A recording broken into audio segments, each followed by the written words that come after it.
नमस्कार, सत श्री अकाल, आदाब, की हाल चाल गाइस। मैं शिवम गुप्ता आप लोगों का स्वागत करता हूं इस चैनल पे that is Shivam sir mechanical. और यहां पर मैं आप लोगों के लिए एक लेकर के आया हूं नई technique that is Pomodoro technique for time management. अब देखो गाइस, यहां पर आप सभी लोगों ने टाइम मैनेजमेंट बहुत सारी चीजों पे देखा होगा और बहुत सारे जितने भी फैकल्टीज हैं, इवन बहुत सारे एजुकेटर्स हैं जो बोलते हैं कि भाई टाइम को मैनेज करके चलना है। दैट इज एब्सोल्युटली करेक्ट मेरे दोस्त। आप लोगों का जो समय है बहुत कीमती है, बहुत कम समय मिलता है, बहुत सारे एग्जामिनेशन से, और हर एग्जामिनेशन में लगता है हम अपियर कर लें। लेकिन जब हम बहुत सारे एग्जाम्स में अपियर करते हैं उसमें क्या होता है, हमें डिमोटिवेशन होता है। क्यों होता है डिमोटिवेशन? अपियर करने से नहीं, एग्जाम में सेलेक्ट ना होने की वजह से हमें डिमोटिवेशन का फील आता है। अब इस डिमोटिवेशन से कैसे बचें, कैसे स्ट्रेस से बचें, एंजाइटी से बचें, किस तरीके से हम अपने टाइम को मैनेज करें सो दैट हमारी जितनी भी तैयारी है वो बहुत ही जबरदस्त हो। और गाइस इस टेक्निक से यू वॉन्ट बिलीव आप लोगों की तैयारी 5x फास्टर होगी। एक्चुअली में 5x फास्टर होगी। बस थोड़ा सा इस टेक्निक को अगर फॉलो कर लिया तो आप लोग समझ जाओगे कि ऐसा क्यों होने वाला है। तो चलिए बिना किसी देरी की शुरुआत करते हैं। सबसे पहले मैं बात करने वाला हूं आप लोगों से टाइम मैनेजमेंट के बारे में, और उसमें हम लोग क्राफ्ट करेंगे, हम लोग बनाएंगे आप लोगों का बढ़िया अच्छा सा ऑप्टिमल स्टडी प्लान। देखो, इसमें मैं बहुत ज्यादा मोटिवेशन की बात नहीं करने वाला, मैं इसमें फैक्ट्स की बात करूंगा इस सेशन में। और इस सेशन में फैक्ट्स के बेसिस में ही देखेंगे कि हमारा टाइम एक्चुअली में कैसे मैनेज होना चाहिए। बहुत सारे स्टूडेंट होते हैं, मोटिवेट होते हैं, कहते हैं आज तो 15 घंटे पढ़ के चला दूंगा, है ना।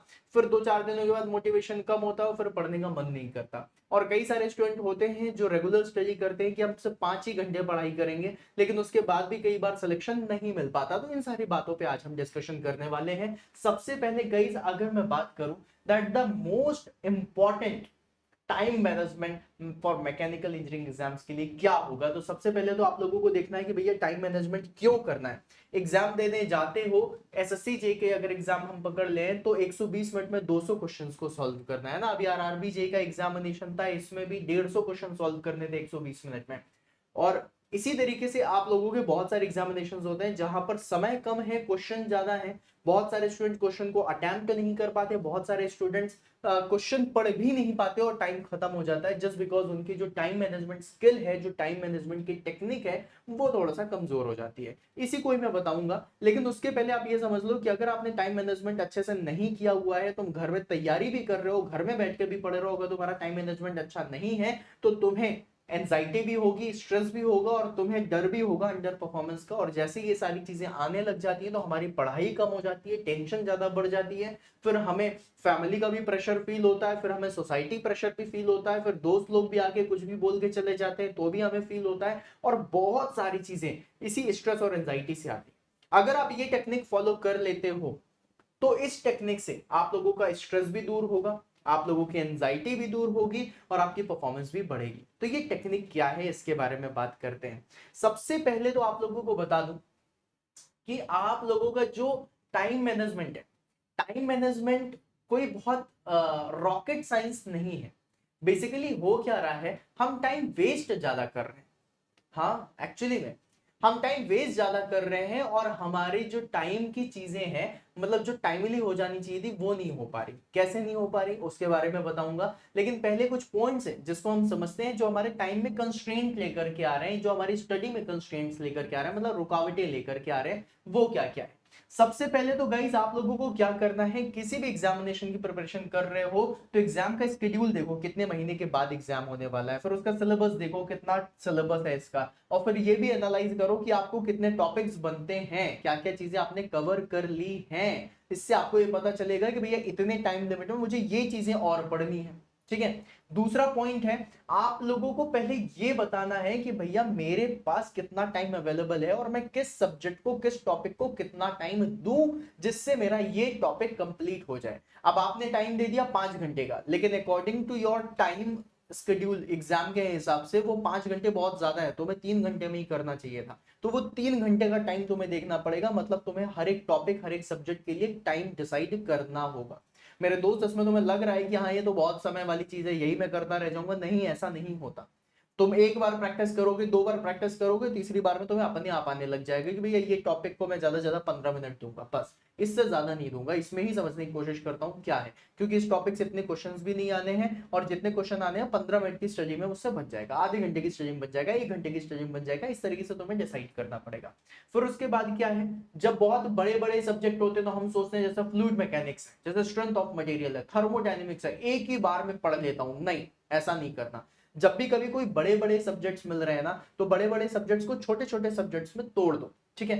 अब तुमने छोटे छोटे सब्जेक्ट्स में तोड़ दिया, फिर उसके बाद तुम उसको स्केड्यूल में डालो कि अगर मुझे थर्मोडायनेमिक्स कंप्लीट करनी है, मैं आज में नहीं करूंगा कि आज 15 घंटे बैठ के पढ़ लिया, नहीं। तुम ऐसा करो 3-3 घंटे के 5 दिन का स्केड्यूल बना लो कि 3 घंटे आज पढ़ूंगा, 3 घंटे कल, 3 घंटे परसों, 3 घंटे नरसों, इस तरह 5 दिन में मैं थर्मोडायनेमिक्स कंप्लीट कर लूंगा। तो मतलब जो बड़ी बड़ी चीजें उनको छोटे छोटे फ्रैक्शंस में करना है। फिर उसके बाद क्या है, सब्जेक्ट को प्रायोरिटीज देनी है, मतलब प्रायोरिटाइज करो अपने सब्जेक्ट्स को डिफिकल्टी लेवल और एग्जाम के नंबर ऑफ वेटेज के ऊपर कि भैया इससे कितने क्वेश्चंस आ रहे हैं। मैंने इसके लिए ही एक सेशन बनाया है खासकर एसएससी जेई के लिए, उसमें पूरे एनालिसिस करी है, जिसमें मैंने सब्जेक्ट वाइज और सब्जेक्ट के जो टॉपिक हैं टॉपिक वाइज क्वेश्चंस और उनका वेटेज बताया है कि इस सब्जेक्ट के इस टॉपिक से इतने परसेंट क्वेश्चन पूछे गए हैं अभी तक। तो इससे तुम्हें यह फायदा मिल जाएगा कि जो मैं टाइम मैनेजमेंट टेक्निक बता रहा हूं वो कहीं ना कहीं इसी चैनल पे पड़ी हुई है, वो सेशन देख लेना, एसएससी जेई का मैंने ब्रेकडाउन किया, सिलेबस ब्रेकडाउन, वो देखना, उसमें तुम्हें पता चल जाएगा कि किस तरीके से मुझे वेटेज देते हुए अपने टाइम को सेट करना है, ठीक है। फिर उसके बाद क्या होगा, allocate dedicated time slot for each subject and topic. अब जैसे कि क्या होता है, जैसे कि फॉर एग्जाम्पल मान लो सुबह तुमने एक टाइम स्लॉट डेडिकेट कर दिया 7 बजे का, ठीक है, कि 7 बजे उठ करके मैं ये पढ़ने वाला हूं। अब तुम्हें 7 बजे पढ़ाई शुरू करनी थी, तुम उठे ही 7 बजे हो। अब उठते ही तो पढ़ने बैठ नहीं जाओगे, हाथ मुंह धुलोगे, ब्रश करोगे, फ्रेशन अप होगे, फिर उसके बाद बैठ करके पढ़ना शुरू करोगे, और वो पता चला तुम्हारा टाइम 7 से खिसक करके हो गया 7:30 या 8, राइट। तो 1 घंटे का समय चला गया। अब तुम्हारा 1 घंटे का समय अगर चला गया तो मेरे लाल वो तुम्हारा लॉस है, क्योंकि 8 बजे तो तुमने कोई दूसरा सब्जेक्ट रखा हुआ है। अब ऐसे मत करने लग जाना कि भैया 7 बजे की चीज तुमने 8 बजे शुरू करी, 8 बजे की चीज 9 बजे कर रहे हो, 9 बजे की चीज 10 बजे कर रहे हो, ये तुम्हारी चीजें खराब करेगा, ये तुम्हारा स्केड्यूल बिगाड़ेगा। सो इट्स बेटर कि भैया 7 से 8 जो चीज पढ़नी थी नहीं पढ़ पाए, कोई बात नहीं, 8 बजे जो लिखा हुआ है उसको डन करते हैं, है ना। और अगले दिन कोशिश करते हैं कि 7 बजे से अगर मैं शुरुआत कर रहा हूं तो 6:15 6:30 ही उठ जाऊं, ताकि आधे घंटे में सब कुछ रेडी होकर के मैं बैठ जाऊं पढ़ने, ठीक है। अब गई थोड़ा सा और आगे बढ़ते हैं, यहां पर देखते हैं कि तुम लोगों की जो इफेक्टिव स्टडी टेक्निक होनी चाहिए वो क्या होनी चाहिए, किस तरीके से तुम अपनी पढ़ाई के तरीके को सही कर सकते हो इसी टाइम मैनेजमेंट के साथ। तो सबसे पहले देखो, active learning techniques like solving problems हो गई, क्वेश्चन प्रैक्टिस हो गया, और उसकी समरी क्रिएट करो, किसी भी सब्जेक्ट है उस सब्जेक्ट की समरी क्रिएट होनी चाहिए, जहां पर 10 क्वेश्चन तुमने या फिर 10 फॉर्मूले तुमने लिख लिए कि भैया ये इस टॉपिक के सबसे इंपॉर्टेंट है, ताकि मतलब जिसको हम लोग शॉर्ट नोट्स भी कहते हैं, ताकि जब तुम इसको रिवाइज करो तो तुम्हें पता हो कि भैया ये सबसे इंपॉर्टेंट चीज है, ये तो मेरे दिमाग में होनी ही चाहिए, है ना। क्वेश्चन प्रैक्टिस के लिए अलग टाइम डिनोट कर दो, जो तुम्हारा मॉक टेस्ट है उसके लिए टाइम अलग रख लो, जो तुम्हें थ्योरी पढ़नी है उसके लिए टाइम अलग रख लो, जो तुम्हें शॉर्ट नोट्स बनानी है उसके लिए टाइम अलग रख लो। तुम्हें टाइम को डिवाइड करना पड़ेगा, है ना। अब लंच का टाइम है तो लंच के टाइम पे लंच ही करोगे, लंच के टाइम पे ब्रेकफास्ट करोगे तो तबीयत खराब होने लग जाएगी, एक दिन करोगे 2 दिन करोगे फिर तो खराब होने लग जाएगी।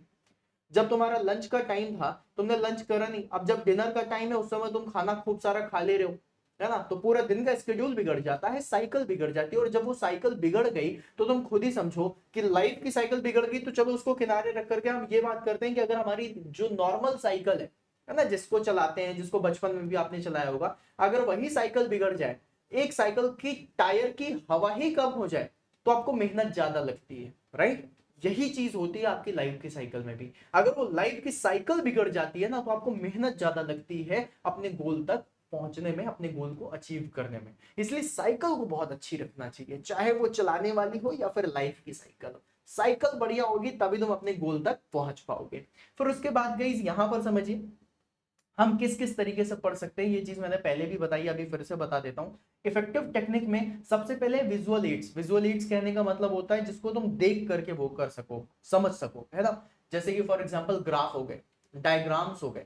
अब तुम ज्योग्राफी पढ़ते हो, ज्योग्राफी में तुम लिख रहे हो इंडिया के नॉर्थ में ये है ना, नॉर्थ ईस्ट में जाओगे 7 सिस्टर्स मिलेंगी, तुम या तो लिख लो या फिर इंडिया का मैप इस तरीके से बनाओ और वहां पे सर्कल बनाओ, यहाँ पे ये चीज है, यहाँ पे सर्कल बनाया, यहाँ पे ये है, यहाँ पे सर्कल बनाया, यहाँ पे ये है। क्योंकि पिक्चर मेमोरी भी होती है और पिक्चर मेमोरी काम करती है, एक्चुअली में काम करती है। तुम लोग याद करो, अगर तुम लोगों ने नोट्स बनाई हुई है और कभी एग्जाम में बैठो तो तुम्हें ये याद होता है कि मेरी नोटबुक के कौन से कोने में वो चीज लिखी हुई है, कि जब तुम वापस से उसको चेक करने जाते हो तो तुम्हारी नजर उसी कोने पे होती है जहां पर वो चीज लिखी है। बस एग्जैक्ट तुम्हें दिख नहीं रहा क्योंकि पिक्चर मेमोरी बिल्कुल क्लियर नहीं है, अल्ट्रा एचडी नहीं है ना, 250 पिक्सल पे, 270 220 पिक्सल पे होगी, इसलिए नहीं दिख रही है। तो अपनी पिक्सल को, अपनी मेमोरी पिक्चर को बहुत अच्छी करना है और इसके लिए तुम्हें शांत बैठना पड़ेगा, आंखें बंद करके तुम्हें रिवाइज करनी पड़ेंगी चीजें। रिवाइज करो, जब तुम खाली बैठे हो तो रिवाइज करो, है ना, आंखें बंद करो, सोचो क्या क्या चीजें मैंने पढ़ ली हैं, कहां पर क्या लिखा हुआ था, क्या नहीं लिखा हुआ था। तुम्हें हर एक चीज याद करने की जरूरत नहीं, पिक्चर मेमोरी इतनी स्ट्रांग हो जाती है। फिर उसके बाद कई फ्लैश कार्ड बना लो, छोटे छोटे जो कार्ड्स हैं, है ना, उसको बना लो, उसमें तुम कुछ अपना इंपॉर्टेंट लिख लो। फिर 4 फ्लैश कार्ड जेब में रखे, चल दिए कहीं पर भी, कहीं पे भी मौका मिला फ्लैश कार्ड्स लिए, देख लिया, फिर रख लिया, खत्म। राइट। या फिर तुम क्या कर सकते हो, ऑडियो नोट्स बना सकते हो। ऑडियो नोट्स क्या होती हैं, अपना फोन उठाया और अपना फोन उठा करके तुमने सब कुछ बोलना शुरू कर दिया, जस्ट लाइक देखो जैसे मैंने ये फोन उठाया और अब मैं यहाँ पर कोई भी एक टॉपिक ले लेता हूं। फॉर एग्जाम्पल मान लो मैंने ले लिया डेंसिटी। चलो डेंसिटी के बारे में बात करते हैं। डेंसिटी, इसको हम लोग क्या बोलते हैं, मास पर यूनिट वॉल्यूम बोलते हैं। ये फॉर्मूला तो सभी को पता है। डेंसिटी को हम हैवीनेस के तरीके से भी जानते हैं कि मटेरियल जितना ज्यादा हैवी होगा उतना ज्यादा मटेरियल में डेंसिटी होगी, है ना। इस तरीके से करते हुए तुमने बना लिया। अब जब भी कभी तुम कहीं रास्ते में जा रहे हो या फिर तुम रात को सोने जा रहे हो, सोते समय हम पॉडकास्ट बहुत सुनते हैं, है ना, आजकल नई आदत लग गई है पॉडकास्ट सुनने की। तो गाइस अपना ही पॉडकास्ट सुन लो ना, अब तुम इसको ओपन करो और चालू कर दो। के बारे में बात करते हैं। डेंसिटी, इसको हम लोग क्या बोलते हैं, मास पर यूनिट वॉल्यूम बोलते हैं। ये फॉर्मूला तो सभी को पता है। डेंसिटी को हम हैवीनेस के तरीके से भी जानते हैं कि मटेरियल जितना ज्यादा हैवी होगा उतना ज्यादा मटेरियल में डेंसिटी होगी, है ना।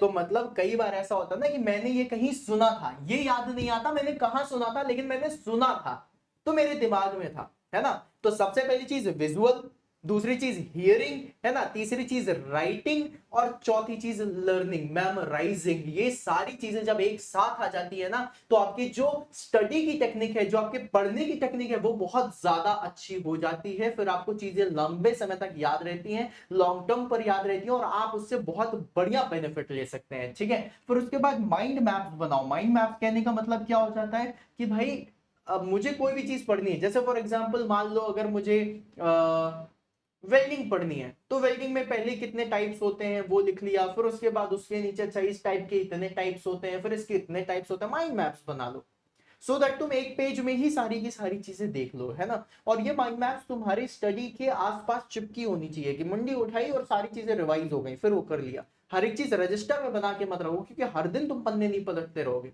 जब मैं प्रिपरेशन करता था मेरी एक मेमोरी वॉल थी। मेमोरी वॉल कहने का मतलब एक दीवार थी जिसमें मैंने अपने सारे नोट्स वगैरह चिपका रखे थे। मैं जाता था बढ़िया, आते जाते वहीं से देख लेता था। कभी अगर मुझे कोई भी फॉर्मूला याद नहीं आ रहा है तो मैं ऐसे देख लेता था, मुझे दिखता जाता था कि हाँ वो वहां पे लिखा हुआ है ना। इवन मेरी जो मेमोरी वॉल थी वो तो पूरी मुझे याद हो गई थी, पिक्चर मेमोरी के तरीके से याद हो गई थी क्योंकि खड़े होते सोते बैठते हम लोग उसको देख ही लेते थे। जहां पे आप रहते हो वहां पे आप अपनी मेमोरी वॉल बना सकते हो। मैंने तो बहुत सारी मेमोरी वॉल बनाई थी। जहां पे मैं ब्रश करता था, ब्रश करते समय मैंने काफी अच्छा बढ़िया एक वहां पे वॉल पे चिपका रखा था। वो चीज चिपका रखी थी जो मुझे याद करनी है लेकिन मेरे पास उसको याद करने का समय नहीं। ब्रश करता था, इस तरह देखता रहता था, कुछ समय के बाद अपने आप याद हो गया, है ना। जैसे आप लोग जब पढ़ाई करते हो, पढ़ाई छोड़ो पूजा करते हो, तो पूजा करते समय कुछ मंत्र होते हैं ना, बचपन से वो मंत्र याद कराए जाते हैं और याद हो जाते हैं। ओम भूर्भुवः स्वः, है ना, बचपन में ओम भूर्भुवः स्वः करते रहते थे, अब याद हो गया। तो क्या उसको बैठ के तुमने याद थोड़ी ना करा है, ओम भूर्भुवः स्वः, ओम भूर्भुवः स्वः, ओम भूर्भुवः स्वः, चलो इतनी लाइन याद हो गई, तत्सवितुर्वरेण्यम तत्सवितुर्वरेण्यम, अच्छा चलो ये भी याद होगी। क्या कभी ऐसे याद करा है? नहीं। बस बचपन से बोलते बोलते सर जी याद हो गया। तो बस यही करना है, देखते देखते पिक्चर मेमोरी बन जानी है, ठीक है। इससे क्या होगा, आप बढ़िया तरीके से पढ़ सकते हो। फिर उसके बाद गाइस यहां पर जो सबसे ज्यादा इंपॉर्टेंट है, जिसको हम लोगों ने पोमोडोरो टेक्निक बोली थी, वो है ये, that is taking regular breaks and engaging in physical activity to avoid burnout. हमारा दिमाग भी ना उसी तरीके से काम करना बंद कर देता है जिस तरीके से आप लोगों की कोई भी इलेक्ट्रॉनिक डिवाइसेस होती हैं, अगर वो बहुत ज्यादा गर्म हो गई। कंप्यूटर बहुत ज्यादा गर्म हो जाता है तो हैंग मारने लग जाता है, बंद हो जाता है। पंखा अगर बहुत ज्यादा गर्म हो जाए तो जल जाता है। कूलर अगर बहुत ज्यादा गर्म हो जाए तो जल जाता है। बिना पानी में मोटर डाले, मतलब पानी के बिना अगर तुम मोटर चला दो, मोटर जल जाती है। क्यों? बर्नआउट हो जाता है। बिना इंजन ऑयल के इंजन बर्नआउट हो जाता है। तो फिर ये तो हमारा दिमाग है, तो हमें रेगुलर ब्रेक्स लेने पड़ेंगे। अब रेगुलर ब्रेक लेने की जो टेक्निक है गाइस, उस टेक्निक को हम लोग कहते हैं पोमोडोरो टेक्निक। अब पोमोडोरो कहने का मतलब क्या है, आप सभी लोगों को बता दूं। यहां पर आप लोगों को ये सेब दिख रहा है, ये एप्पल। तो गाइस एक एप्पल के शेप की, एप्पल भी नहीं बोलूंगा मैं, टमाटर बोलूंगा, टोमेटो। ठीक है, पोमोडोरो जो है वो टोमेटो से लिया गया है। टोमेटो शेप का एक टाइमर था और उस टाइमर को बनाया गया था हमारे दिमाग के हिसाब से, कि ऐसा कहा जाता है, साइंटिस्टों ने कहा है कि हमारे दिमाग का जो मैक्सिमम कंसंट्रेशन लेवल है वो है 25 मिनट का। कितना मेरे लाल?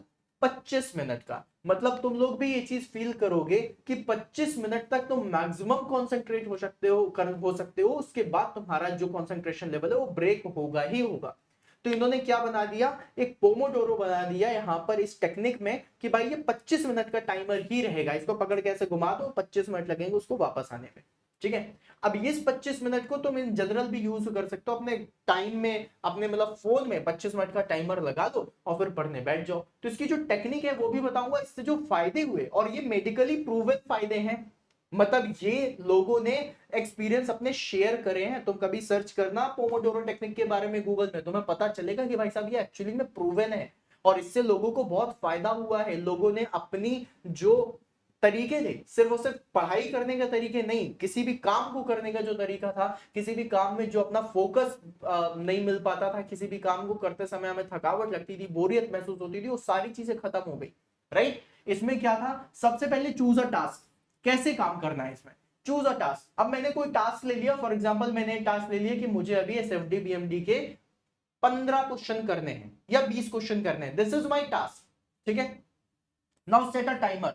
Set a timer for 25 minutes. आप पोमोडोरो, राइट, 25 मिनट्स का तुमने टाइमर लगा दिया। फिर उसके बाद focus on the task without distraction for entire 25 minutes. मतलब 25 मिनट जो आपका मैक्सिमम कंसंट्रेशन लेवल हो सकता है, उस 25 मिनट पे आप उस चीज पे बिल्कुल फोकस हो जाओ। उस समय मम्मी बुला रही है, पापा बुला रहे हैं, दोस्त यार का फोन आ रहा है, जानू बेबी का फोन आ रहा है, मत सुनो। ये 25 मिनट आपको पूरी कंसंट्रेशन के साथ देने हैं। 25 मिनट दे दिया, दिमाग बर्नआउट होने वाला है, रुक जाओ, रुक जाओ, टेक अ ब्रेक, ब्रेक ले लो। और ये ब्रेक ये नहीं कि 25 मिनट काम कर लिए हैं तो 25 मिनट का ब्रेक, मैक्सिमम 5 मिनट का ब्रेक, मैक्सिमम। आधे घंटे में तुम 25 मिनट पढ़ो, 5 मिनट का ब्रेक लो। अब इस ब्रेक में क्या कर सकते हो, इस ब्रेक में जाओ टहल लो, है ना, कमरे के इधर उधर टहल लो, या फिर तुम फोन में कुछ देखना चाहते हो देख लो, है ना, या फिर तुम आंखें बंद करके बैठना चाहते हो बैठ जाओ, कुछ भी कर लो, पानी पी लो, कुछ भी कर लो, 5 मिनट का ब्रेक ले लो। 5 मिनट। तुम ये मत कहो कि नहीं नहीं मैंने 2 मिनट का ब्रेक ले लिया बहुत है, अब मैं वापस से पढ़ने लग जाता हूं। नहीं, 5 मिनट का प्रॉपर 5 मिनट का ब्रेक लो।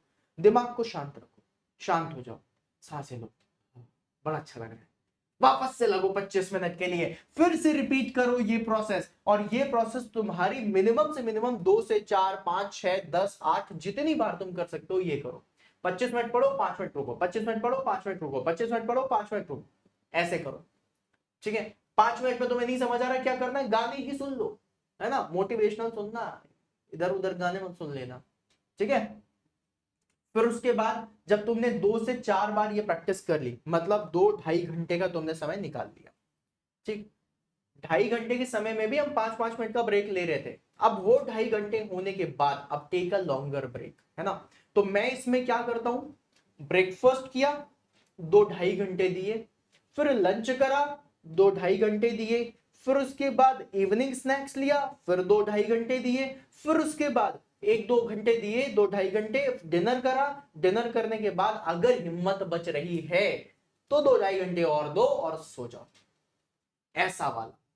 जब तुम इस तरीके से पढ़ाई करोगे तो तुम्हारी चीजें बहुत बढ़िया होंगी। तो लॉन्गर ब्रेक लो, और ये ब्रेक तुम्हारा 30 मिनट तक का हो सकता है, 30 मिनट, मोर देन सफिशिएंट है 30 मिनट का, है ना। 30 मिनट का ब्रेक लो और फिर उसके बाद वापस से यही चीज करना रिपीट कर दो। मतलब 5-5 मिनट के स्मॉल ब्रेक्स लेने हैं, 2-2.5 घंटे के बाद आधे घंटे का ब्रेक लेना है, फिर 5-5 मिनट के स्मॉल ब्रेक्स लेने हैं, फिर 2-2.5 घंटे के बाद ब्रेक लेना है, राइट। ऐसा करना है, ठीक है। जब तुम ये सारी चीजें करना शुरू करोगे, आप लोगों को लगेगा आज ही करता हूं, आज ही मेरी दिमाग की जो बत्ती है वो जल जाएगी। ऐसा कभी नहीं होता मेरे लाल, ऐसा कभी भी नहीं होता। दिमाग की बत्ती जलने में समय लगता है ना।